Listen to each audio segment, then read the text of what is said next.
mengetahui bagaimana keterlibatan dari tersangka pembunuhan Joshua, tapi pihak lainnya dari aparat kepolisian sendiri yang juga terlibat dalam obstruction of justice pun masih dalam proses pemirsa, yakni adalah sidang etik. Sudah ada 3 sejauh ini yang sudah diberhentikan tidak hormat dari institusi kepolisian atas kasus obstruction of justice, mulai dari Ferdi Sambo, Cuk Putranto, bahkan juga Baikuni. Yang menjadi pertanyaan, siapa yang menyusul?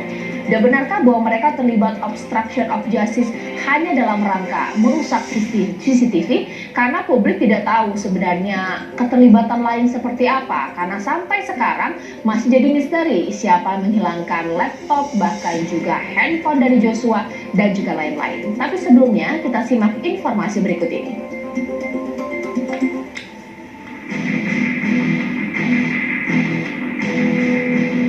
Sidang Komisi Kode Etik Polri Klaster 7 tersangka penghalangan penegakan hukum di kasus pembunuhan berencana yang menewaskan Brigadir Yosua masih berjalan.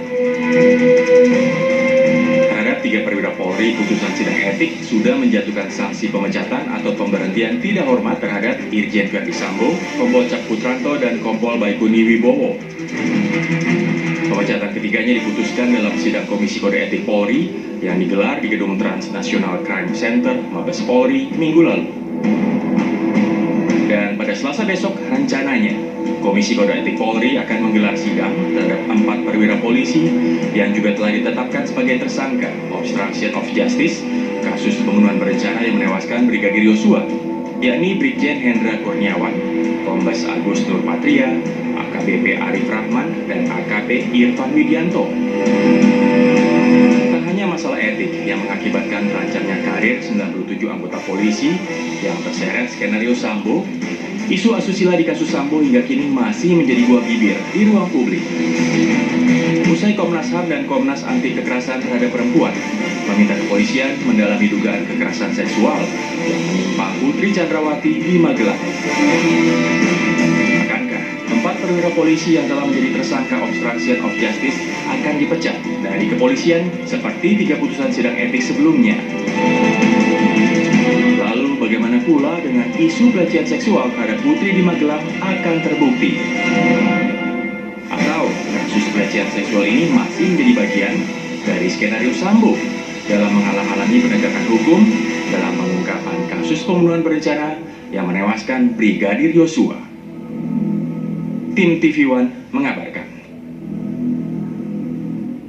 Selain sidang etik yang memang kita masih tunggu pemirsa, siapa yang kemudian bisa menyusul dipecat tidak hormat dari institusi kepolisian selain Ferdi Sambo, Cuk Putranto, bahkan juga Baikuni pemirsa. Selain itu juga publik masih mempertanyakan mengenai motif pelecehan seksual yang memang saat ini sudah dikonfirmasi dari tim penyidik, bahkan juga dari Komnas HAM, bahkan juga Komnas Perempuan. Banyak publik yang mungkin belum percaya untuk motif ini. Itu yang akan saya bahas di Apa Kabar Indonesia malam hari ini. Di Studio TV One, inisiator dari Tampak Sendiri, Bang Saur Siagian, sudah bersama dengan saya. Selamat malam Bang Saur. Malam Mbak Caca, ya. Malam pemirsa. Mungkin kita komentari dulu ya Bang ya mengenai proses yang saat ini sedang berlangsung, mulai dari sidang etik. Apa sih harapan Abang sebagai inisiator dari Tampak? Karena kalau kita melihat sebenarnya kasusnya kan sudah on the right track kasus rekonstruksi sudah digelar, bahkan sudah sekarang berkasnya ke kejaksaan, proses etik pun belum berjalan. Apakah sudah cukup puas atau mungkin masih ada yang kurang dalam hal ini? Bagaimana? Saya kira malah kita dikejutkan ya. Waktu Tampak melaporkan saudara Ferdi Sambo ke Propam, yang pertama lembaga yang disambangi oleh Tampak itu adalah Komnas HAM. Karena apa? Karena memang Komnas HAM diminta oleh Polri untuk tim eksternal. Artinya adalah dalam jejak rekam daripada lembaga ini, saya kira atau Tampak menyadari bahwa mereka ini kemudian bisa mengungkap yang dari awal kami mengatakan bahwa ada pembunuhan, kemudian rekayasa pelecehan seksual dan upaya pembunuhan yang dilakukan oleh Yosua itu. Kami mengatakan itu adalah halusinasi. Nah, kemudian bersama dengan Komnas, kemudian kita menemui juga Menko Polhukam, kita diskusi seperti yang saya pernah bilang Mbak Caca, kemudian Menko Polhukam mengatakan bahwa laporan Tampak dan juga pengacara Yosua atau keluarga Yosua lebih layak ditindaklanjuti. Dan kita bersyukur kemudian bahwa Verdi Sambo kemudian juga dengan 4 temannya telah ditetapkan tersangka rencana pembunuhan. Cuman kita dikagetkan oleh Komnas HAM. Secara spesifik kalau Komnas bilang, Komnas Perempuan, bahwa muncul lagi itu yang rekayasa soal pelecehan seksual tersebut. Nah, logika kita dibalikkan, Mbak Caca. Kenapa sih orang harus sempurna berbohong, melibatkan 100 orang, kemudian ada 36 orang kemudian berpotensi dipecat. Tadi Mbak Caca mengatakan sudah 3 polisi dipecat. Untuk menutupi ini kalau memang ada terang benderang misalnya ada di Magelang, ya toh, sampai sekarang adalah hanya katakannya pengakuannya PC dengan 4 yang tersangka ini. Yang pembunuhan rencana kuat, kemudian juga RR, kemudian juga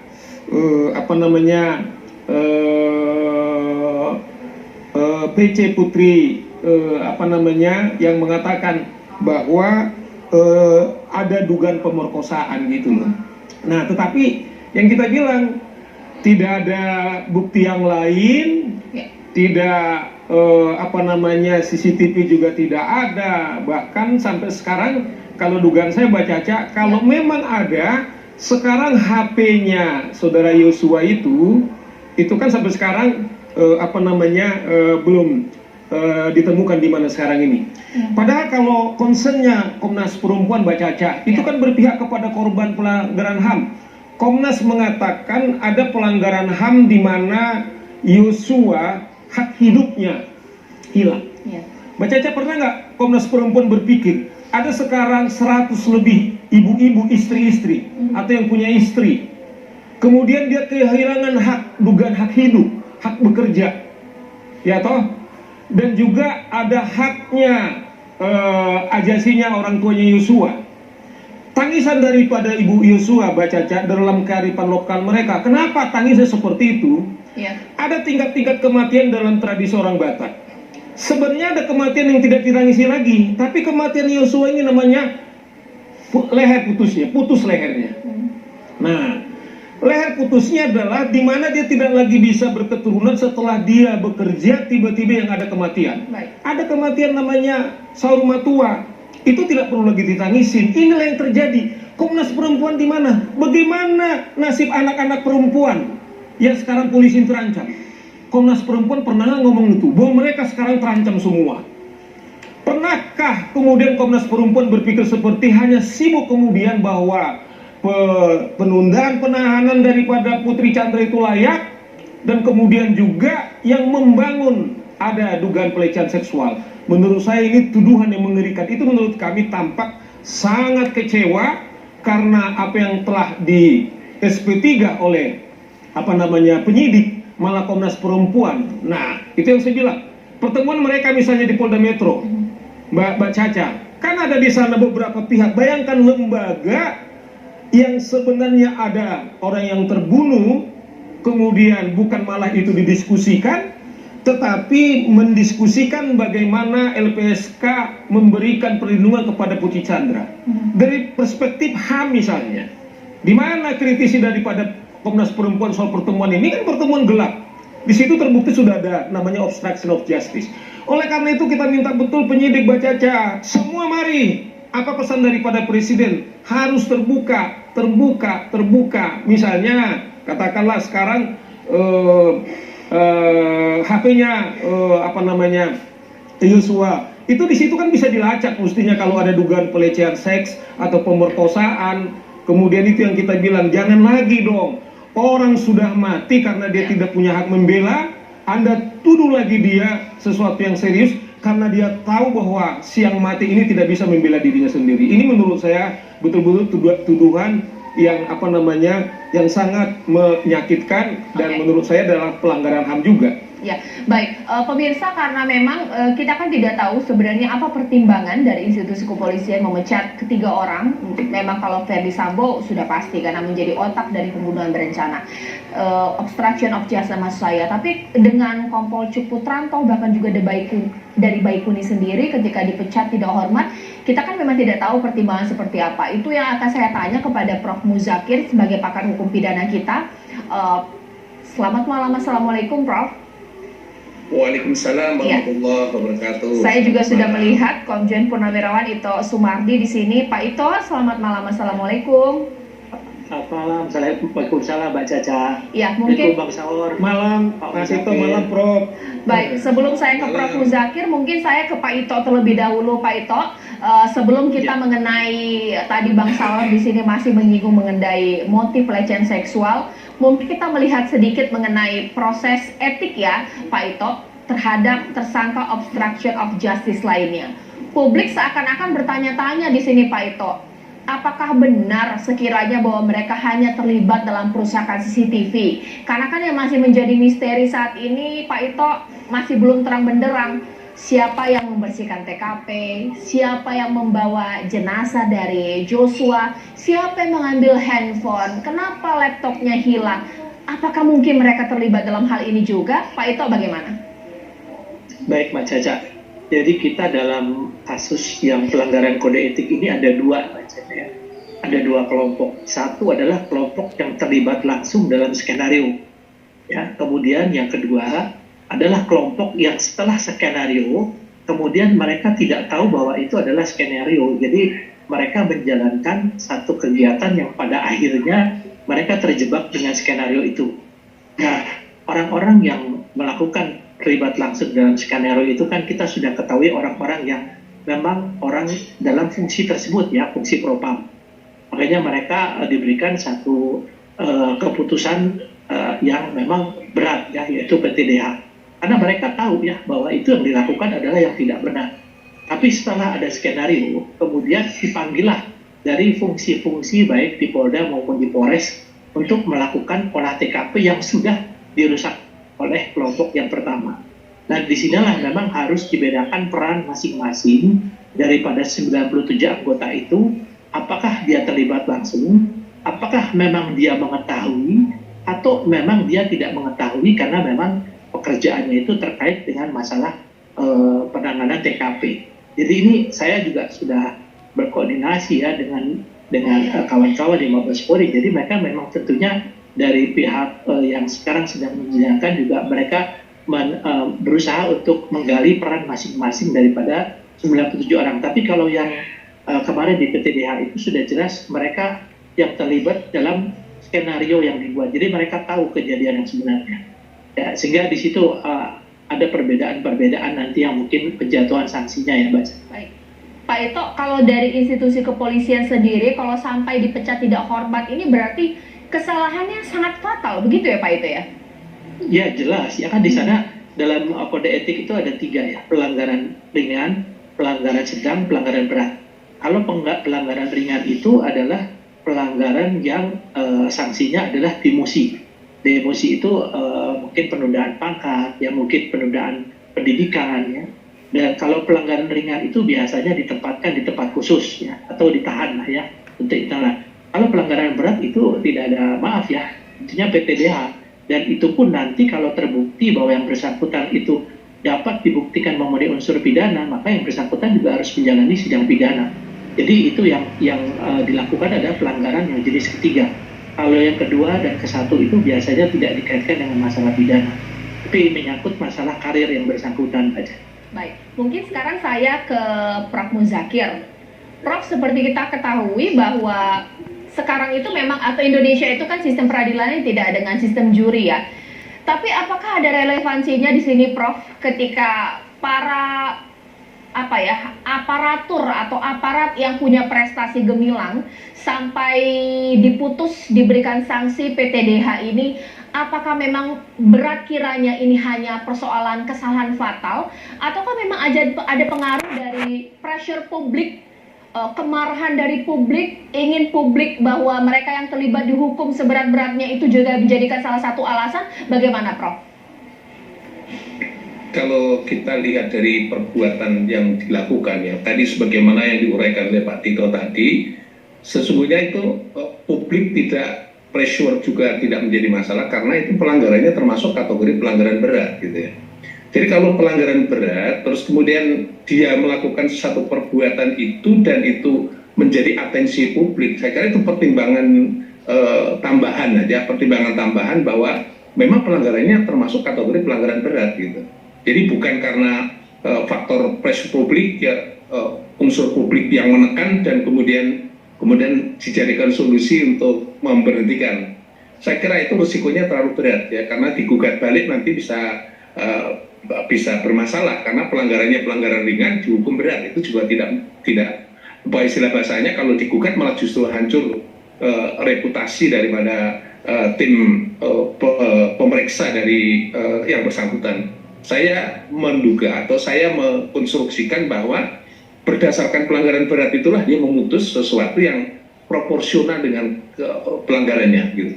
Oke, menurut Prof sendiri untuk 7 tersangka obstruction of justice sudah sepatutnya kah di PTDH ini termasuk pelanggaran berat kah, Prof? Ya, tadi sudah saya sampaikan, kalau sampai dia menghilangkan, merusak barang bukti dan merekayasa untuk mengalihkan kasus yang lain, dari sisi perspektif hukum itu termasuk yang berat, gitu ya, yang berat, ya.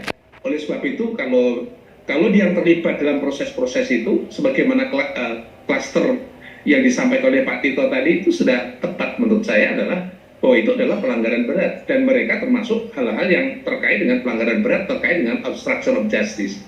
Paling tidak ada catatan saya begini, ini kan relevansinya dengan namanya kode etik ya.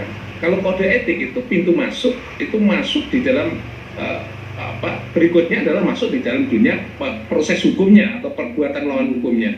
Jadi kalau sudah sempurna pelanggaran kode etik ya sesungguhnya sudah separuh diantaranya di situ sudah membuktikan dia ada dugaan terjadinya pelanggaran hukum pidana terkait dengan itu.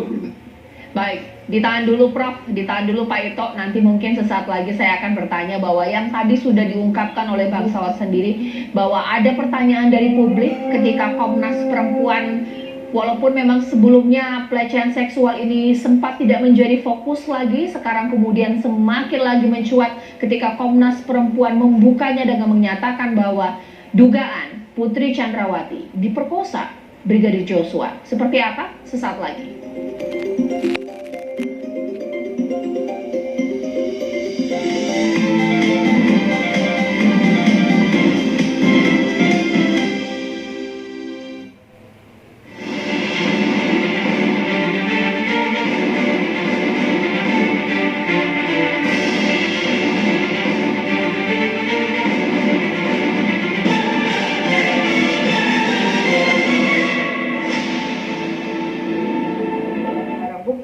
Kami merekomendasikan kepada kepolisian untuk menindaklanjuti, tetapi tentunya dengan prinsip-prinsip. Nanti Bu Ami bisa menjelaskan yang dibilang perempuan berhadapan dengan hukum.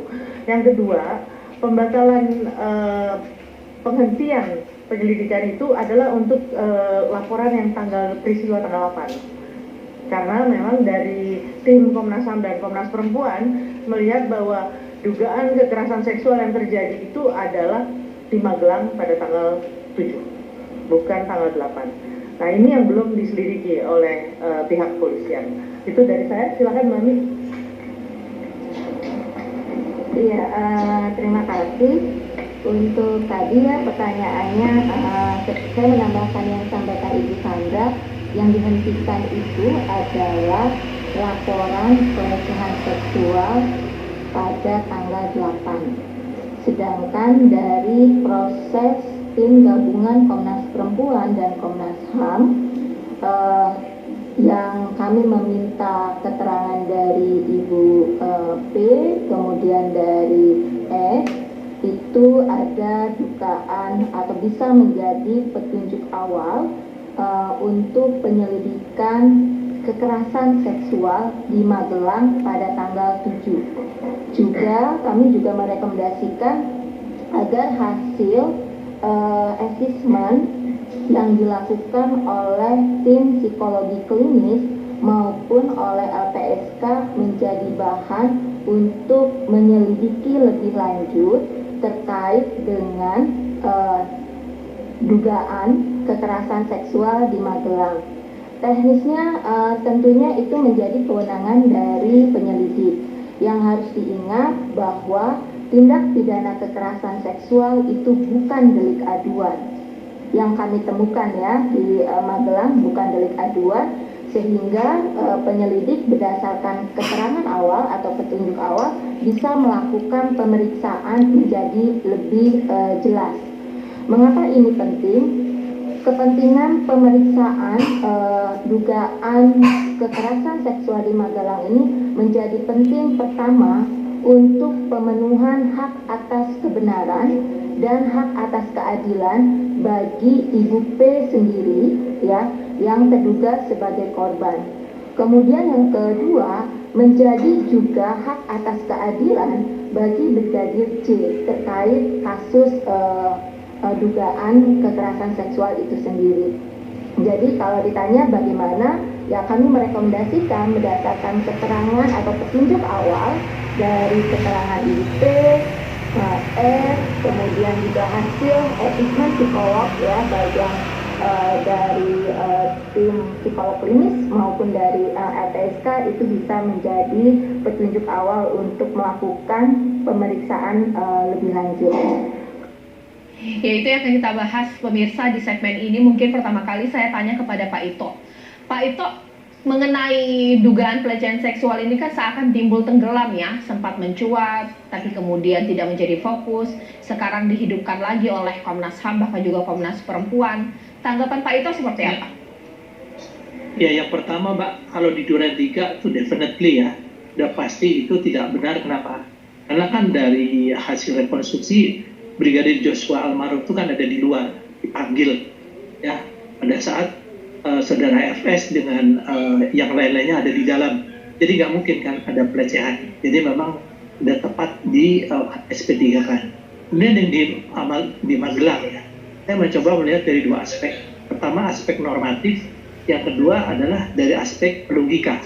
Normatifnya, kalau ada tindakan kekerasan atau satu tindakan pidana terkait dengan kekerasan seksual, itu kan di sana harus ada visum et repertum, harus ada laporan polisi normatifnya ya. Jadi kalau misalnya saya apalagi punya jabatan sebagai pejabat yang polisinya polisi lah, kalau saya keluarga saya diberlakukan seperti itu, pasti saya akan meminta supaya kesatuan kepolisian wilayah untuk menangkap si pelakunya, siapapun dia. Kemudian saya akan meminta supaya dari pihak kepolisian juga kan punya dokesnya untuk bisa memfasilitasi mendapatkan visum et repertum kan. Kita kan harus juga melihat apakah betul kejadian itu benar atau tidak sesuai norma ya.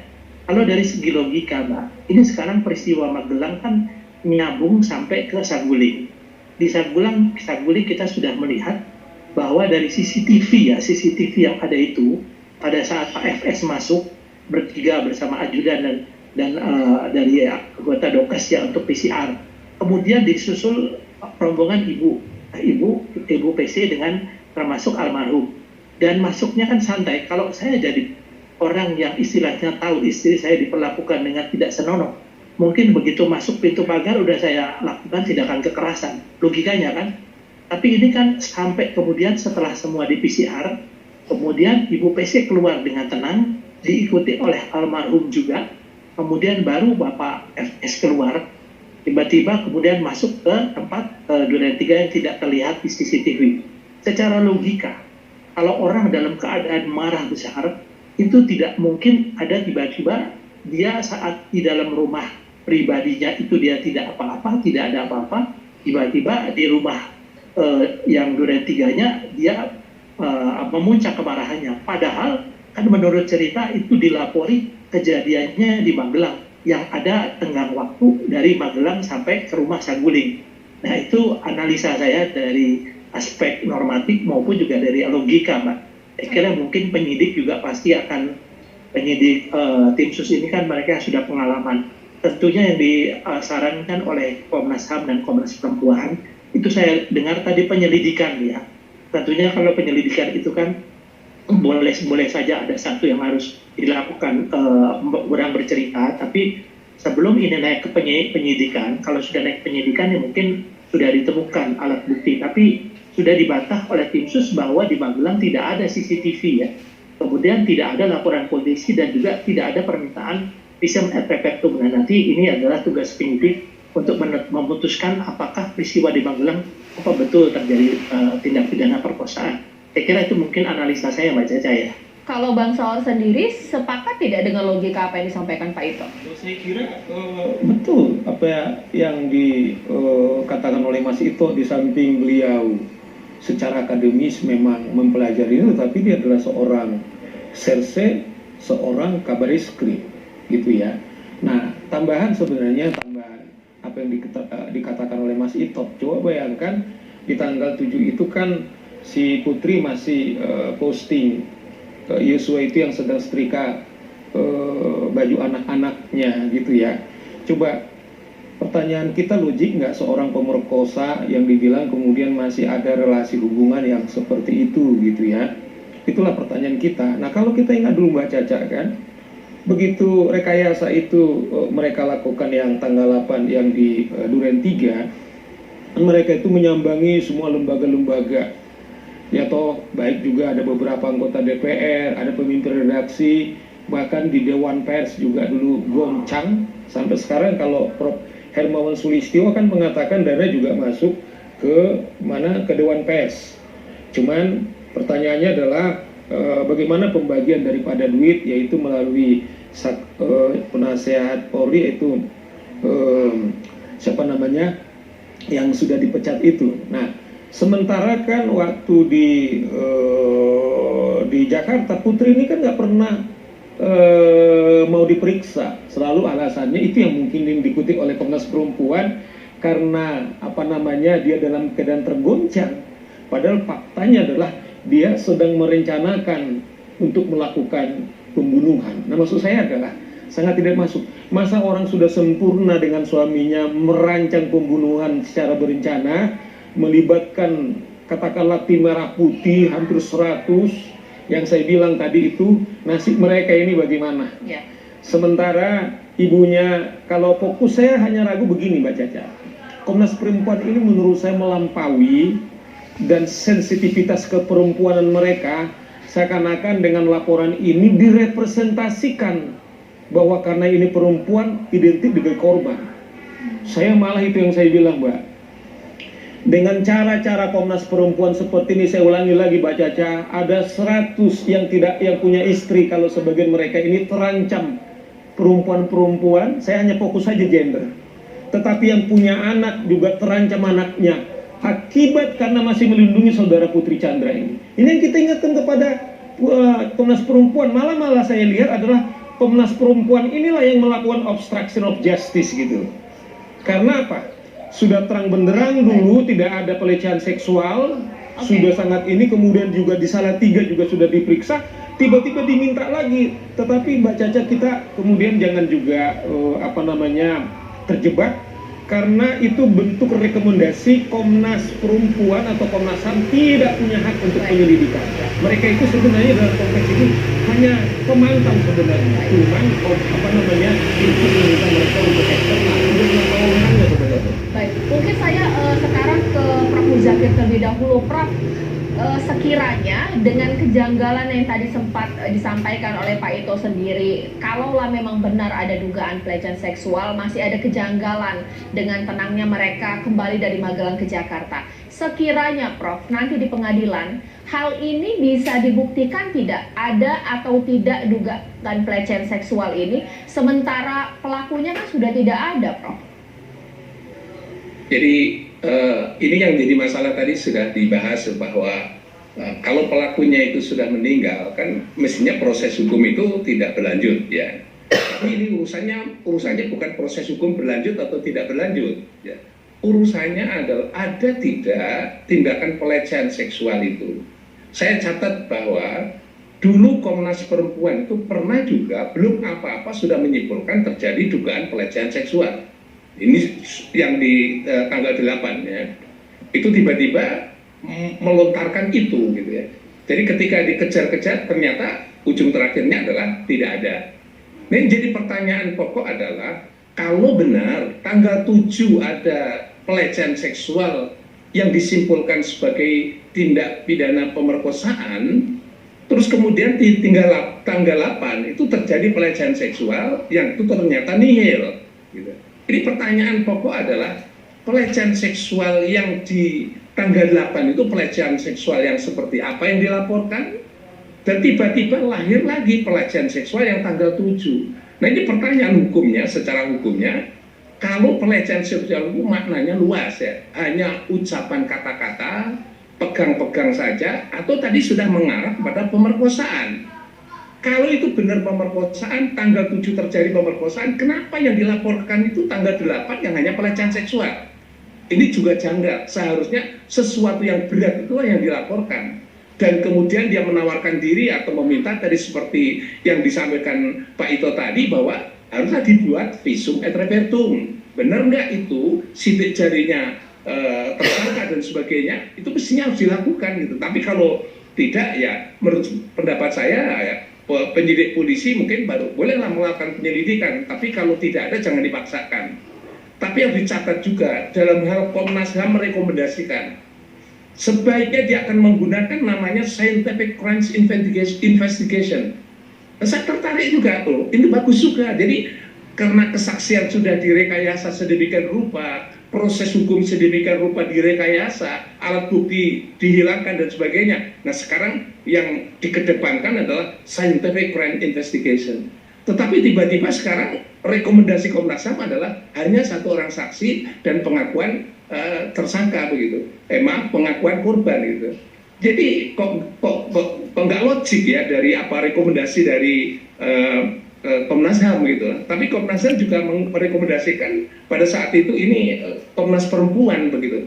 Jadi sekali lagi ini sebaiknya tidak membuat ruwet ya, harus clear and clean ya. Saya ingin sampaikan kepada penyelidik untuk mengklarifikasi ini semuanya. Kalau memang tidak ada sebut saja tadi pelecehan seksual yang mengarah kepada pemerkosaan, perkosaan itu berat loh, hukumannya 12 tahun ya. Saya kira almarhum harus dihargai lah dalam satu konteks ini, sampai sebesar sejahat seperti itu gitu. Seperti apa kira-kira gambaran bukti awal yang melaporkan itu? Begitu Mbak Caca. Ditahan dulu Prof, kalau Anda flashback sedikit pemirsa untuk kasus kira-kira 2013 kalau tidak salah ya Pak Ito bahkan juga Bang Saur di sini, wartawati yang mengaku diperkosa, saat itu penyidik menggunakan lie detector untuk mengungkap kebohongan. Apakah kiranya polisi nanti bisa akan memperlakukan yang sama untuk Ibu Putri Chandrawati? Sesaat lagi.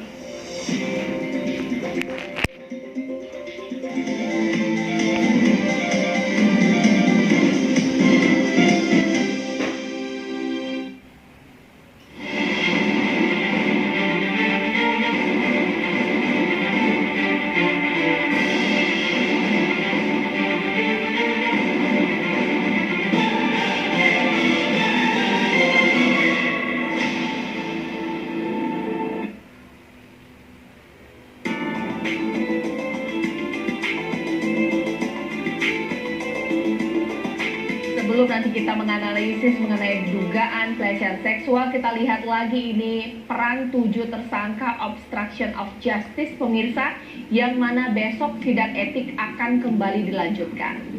Ini dia mulai dari mantan Kadif Propam Polri, Verdi Sambo, sudah di PTDH, perannya memberikan perintah melakukan penghalangan penyidikan.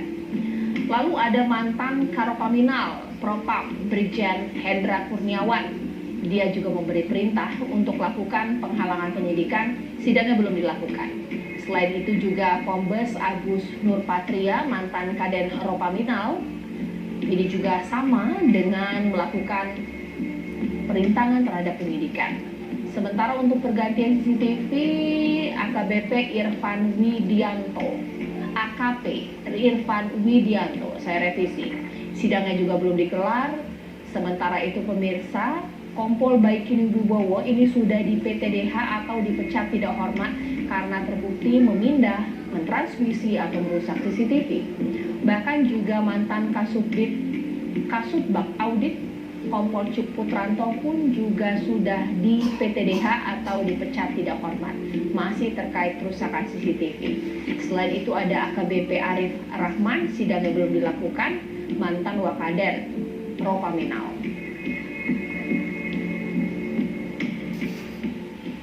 Oke, mungkin sekarang pemirsa, saya ingin ke Pak Ito Sumardi dulu. Pak, kalau kita melihat beberapa kasus sebelumnya, bisa jadi ini juga sering dilakukan oleh penyidik menggunakan lie detector. Seingat saya 2013 pernah dilakukan untuk korban yang mengaku diperkosa, tapi ternyata juga tidak. Sekiranya hal ini bisa dilakukan untuk Ibu Putri tidak sih Pak? Mengingat ya mohon maaf ini Ibu Putri adalah istri jenderal, seperti apa Pak? Ya baik Pak Caca ya. Kalau di dalam hukum pidana itu kan dikenal dengan alat bukti ya, pasal 184 KUHP. Itu kan alat bukti itu kan terdiri daripada yang tadi keterangan saksi-saksi ya. Kemudian ada salah satu keterangan ahli. Ahli ini yang dimaksud adalah dalam scientific crime investigation. Itu ada yang namanya forensik, kedokteran forensik, balistik, inafis, ya sidik jari, dan lain sebagainya. Tapi kalau penggunaan lie detector itu bukan bagian daripada SCI itu ya. Jadi di sini kenapa? Karena penggunaan lie detector itu juga tidak bisa kita paksakan kepada seseorang untuk digunakan. Dia punya hak menolak ya. Kenapa demikian? Karena akurasi daripada lie detector itu sampai saat ini belum bisa dijamin 100%. Dan itu tidak bisa dijadikan satu petunjuk bahwa orang tersebut mengaku atau tidak. Kan orang yang diperiksa tersangka itu mempunyai hak untuk dia mengingkari ya. Itu diatur dalam KUHP ya, kalau tidak salah pasal 66 ya. Bahwa dia itu bisa mengingkari untuk supaya meringankan perbuatannya. Dan orang-orang yang sudah ahli, yang sudah residivis, itu kalau pakai lie detector percuma tuh Mbak Caca. Karena hasilnya ya dia berbohong, tapi tetap saja dianggap bahwa dia tidak berbohong. Kemudian ada juga yang digunakan teknologi baru menggunakan hipnoterapi. Itu pun juga belum tentu akurat. Mungkin kita kalau lihat di televisi ada acaranya uyak-uyak ya. Itu kan orang di bawah hipnotis, itu namanya hipnoterapi. Dan ini sebetulnya tidak bisa dimasukkan ke dalam berita acara pemeriksaan yang di bawah sumpah. Itu hanya sebagai petunjuk saja, apakah memang betul itu dia berbohong atau tidak. Tapi kalau memang mau digunakan, ya sah-sah saja, semua kewenangan dari penyidik, dan tentunya harus persetujuan dari orang yang akan diberikan peralatan tersebut. Jadi itu tidak menjamin bahwa itu berhasil ya Pak, dan itu tidak bisa dijadikan sebagai pedoman ataupun pemberkasan yang atas keadilannya atau proistia, dan mungkin di pengadilan nanti itu bisa menjadi masalah. Kira-kira mungkin Prof. Muzakir bisa lebih menguatkan untuk keterangan akademis. Prof. Muzakir boleh ditambahkan, belum tentu berhasil, belum tentu Ibu Putri mau, dan belum tentu ini bisa menjadi referensi yang sah atau pembuktian yang sah. Prof, bagaimana? Ya, itu benar bahwa lie detector itu kan prinsipnya begini. Kan ada saksi nih. Saksi itu bohong atau tidak bohong ya. Jadi kalau saksi itu bohong tidak bohong itu pakai alat yang namanya tadi lie detector ya. Jadi bukan ini alat buktinya, itu bukan, cuma untuk menguji apakah keterangan saksi itu diberikan secara benar atau bohong ya. Jadi yang membuktikan di dalam perkara pidana itu keterangan saksinya. Sebenarnya kalau dalam kasus pelecehan seksual yang sekarang bukan pelecehan seksual lagi, berarti dia adalah pemerkosaan, itu letaknya bukan pada bohong dan tidak bohong. Kalau menurut pendapat saya, letaknya adalah apakah ada berkas atau fisik tubuh yang bisa dianalisis oleh ahli yang bisa menunjukkan bahwa itu adalah sebagai barang bukti dan sekaligus nanti akan diubah menjadi alat bukti. Jadi kalau itu tidak ada, ya saya harus menghargai bahwa polisi bisa men-stop perkara itu, gitu ya. Karena memang itu tidak ada. Kalau ada, disitulah mulai muncul misalnya beberapa istilahnya alat barang bukti itu bisa dipakai untuk diubah menjadi alat bukti dengan cara mengundang keahlian di bidang tertentu gitu ya. Jadi kalau barang buktinya apa sampai hari ini tidak ada ya. Barang bukti korban yang melakukan itu juga tidak ada. Semuanya tidak ada gitu. Terus kemudian kalau mengundang ahli apa yang bisa menjelaskan itu? Nah pertanyaannya adalah yang tadi dikutip oleh dari Komnas Perempuan tadi adalah itu adalah kondisi kejiwaan yang bersangkutan. Sekali lagi tadi seperti yang dikemukakan Pak Tito tadi adalah tidak bisa bahwa itu bukan membuktikan bahwa dia menjadi korban perkosaan atau tidak, karena barang buktinya itu tidak ada yang bisa diubah menjadi alat bukti oleh ahli begitu. Pak Ito, boleh dikomentari, Prof. Muzakir kan mengatakan di sini bahwa tidak ada visum. Kalau ahli juga ahli mana yang bisa membuktikan secara ilmiah bahwa Ibu PC merupakan korban pelecehan seksual? Tapi kenapa seakan-akan ini belum ditutup ya, dari penyidik masih mengatakan bahwa Sambo melakukan pembunuhan karena pelecehan seksual, bahkan juga diperkuat Komnas Perempuan. Pak Ito. Saya kira gini Mbak ya, mungkin kita dalam satu proses penyidikan itu tidak boleh terlalu cepat menyimpulkan, karena ada konsekuensi hukum ya. Kalau kesimpulan kita itu keliru, kemudian kita nanti digugat secara hukum, maka itu akan bisa menjatuhkan reputasi kita dan juga kita mendapatkan sanksi hukum ya, hukuman, apalagi seorang penyidik. Jadi penyidik ini tentunya harus berhati-hati karena ada dua kasus yang banyak atau kejadian yang ditangani oleh penyidik. Satu, kalau tertangkap tangan itu sudah tidak terbantahkan lagi, sudah tertangkap tangan. Tapi kalau yang bukan tertangkap tangan biasanya dilakukan melalui segitiga pembuktian. Harus ada tersangka, harus ada korban, harus ada barang bukti. Nah, tadi disampaikan jelas oleh Prof. Muzakir, barang bukti ini kan berupa bekas-bekas ya. Apakah ada bekas, misalnya bekas itu kalau ada, mohon maaf ya, ada sperma, kemudian ada yang sesuatu yang bekas yang mungkin benda yang masuk atau bekas kekerasan, itu ada bekas.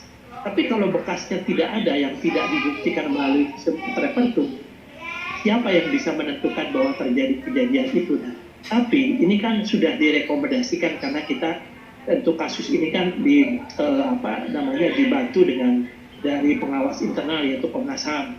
Komnas HAM kemudian mengakomodasi dari Komnas Perempuan.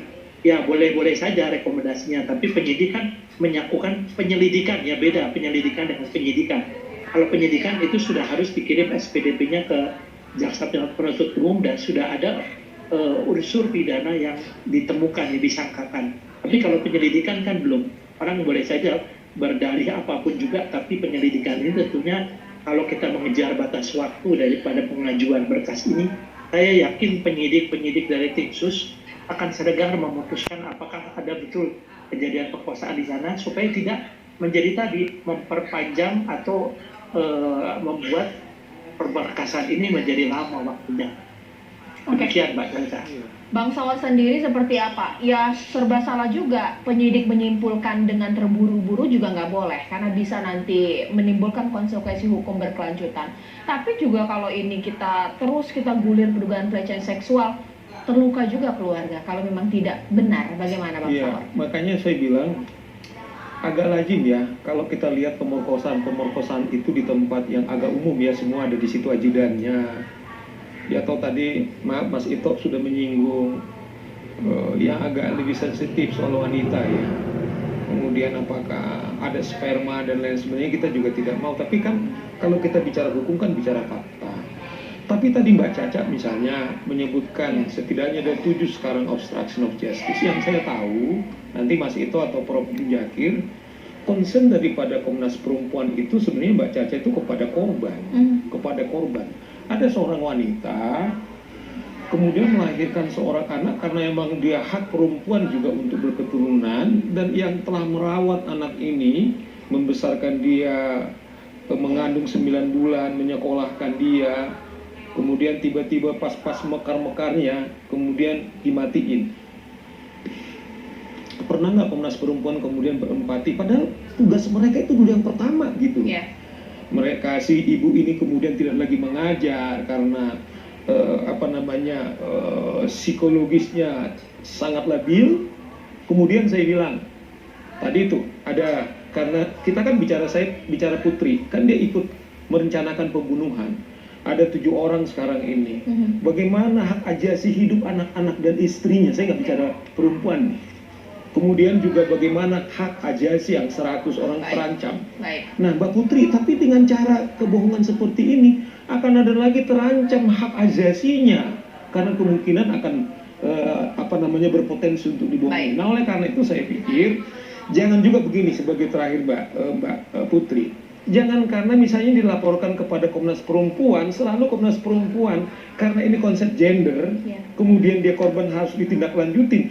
Nah, menurut saya itu akan menyesatkan wanita-wanita yang jujur, wanita-wanita yang agung, wanita-wanita yang betul bertanggung jawab, karena merepresentasikan Putri Chandra ini yang sudah terang benderang ditetapkan tersangka sebagai perencanaan pembunuhan. Saya pikir itu nggak fair. Itu akan mencederai daripada wanita-wanita yang lain juga, Mbak. Baik.